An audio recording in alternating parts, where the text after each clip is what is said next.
May is Ehlers-Danlos Syndrome Awareness Month, and I am an EDS warrior. I'm smiling in this picture, and I try to smile often. But just because I'm smiling doesn't mean that I'm not in pain. It simply means that I refuse to let EDS steal my life. Ehlers-Danlos syndrome is a group of inherited disorders that affect our skin, joints, blood vessel walls, and pretty much all of our body structure, yet we all look completely normal. Ehlers-Danlos syndrome signs and symptoms vary case by case. Each EDSer is as unique as a fingerprint. While some of us have only a few, maybe mild, symptoms, I happen to suffer at least 97% of the symptoms that you see here. EDS is a lifelong condition that we were born with, meaning it's beyond our control. We're probably the most flexible, bendy people you'll ever meet. However, we suffer from awful chronic pain, and it's been since early in life. I'll demonstrate a little of that bendy stuff later. Because of how widespread our symptoms are, we can go undiagnosed for a very long time, and some people think we're crazy. EDS is not a disease. It's the way that we were born or built. There is no cure for it, so therefore we have to treat our symptoms on a day-to-day basis. Our pain flares are very unpredictable, which is why we often have to cancel plans at the last minute, but we still wish we could go and participate. Ehlers-Danlos, where pain is constant and giving up is not an option. We are very delicate and we have risk of internal bleeding and organ rupture. My mother suffered a brain aneurysm. We get fake heart attacks, and it's a condition called costochondritis. Very painful.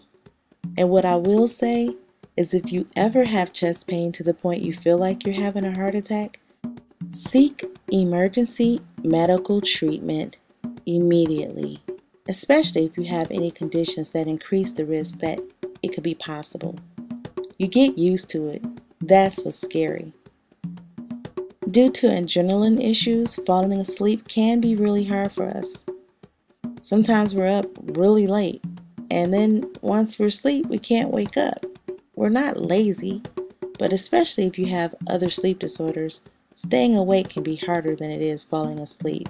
Our autonomic nervous system, which manages our automatic body processes, can have issues too.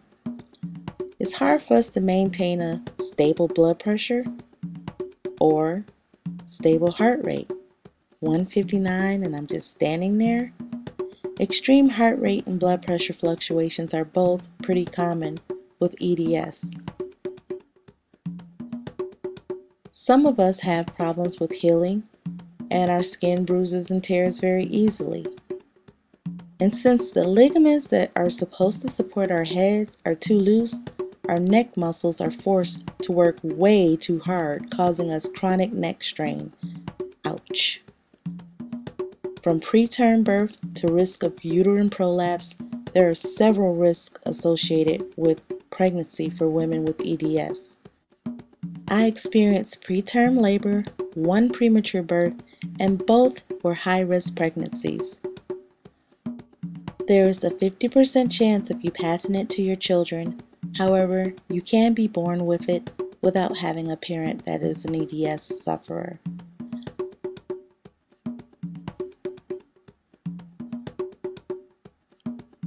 I wish I could afford to relocate.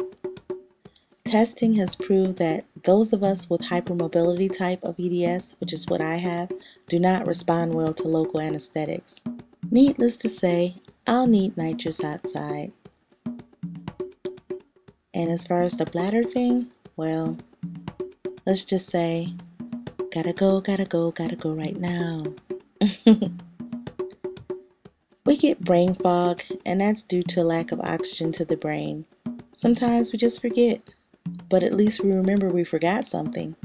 We suffer from chronic fatigue, and the laxity creates blood pooling, which creates orthostatic intolerance. As mentioned before, POTS, postural orthostatic tachycardia syndrome. All the symptoms you see here are associated with EDS, and I happen to have over 90% of the symptoms listed. Here you'll see that I'm taking a resting heart rate, which is at the bottom. I'm going to go ahead and stand up, and as you watch the bottom number on the heart monitor, you'll see, or the pulsometer, it goes up rather quickly, and it's going to reach 132 from just standing. POTS. And like our other joints, the joints in our fingers offer no resistance to pressure. This makes holding a pen correctly very difficult. I used to get fussed at for holding my pencil wrong in school. My teachers and even my mom would tell me, "You're not holding your pencil correctly." I'd politely say, "Can't hold it like that. I gotta hold it like this." The zebra. It's our mascot, and here's why. But I gotta say, it's the only beautiful thing about having EDS. The joints that connect our jaw to our skull create all sorts of trouble for us, including TMJ and terrible headaches, difficulty chewing. But I wonder who remembers when my jaw locked after dislocating it on an apple. It was horrible. EDS is to some extent an invisible condition. Still, we use a lot of energy and effort to do things that feel natural to others. How about I just let you read this one?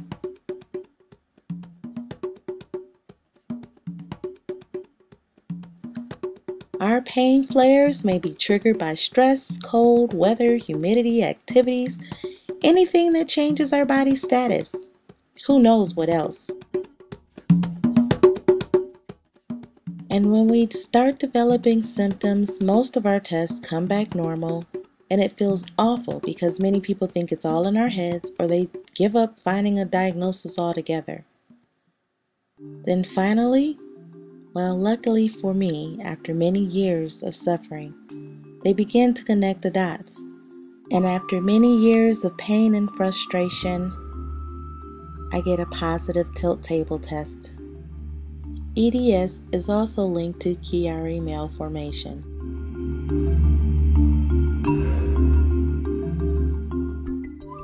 Slipping rib syndrome happens often too. A rib can slip out of place and it can be triggered by a simple coughing attack, especially with asthma. And this visit, I was in the hospital with one of those asthma attacks in a great deal of pain.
And even though I'm quite bendy, we're not all alike.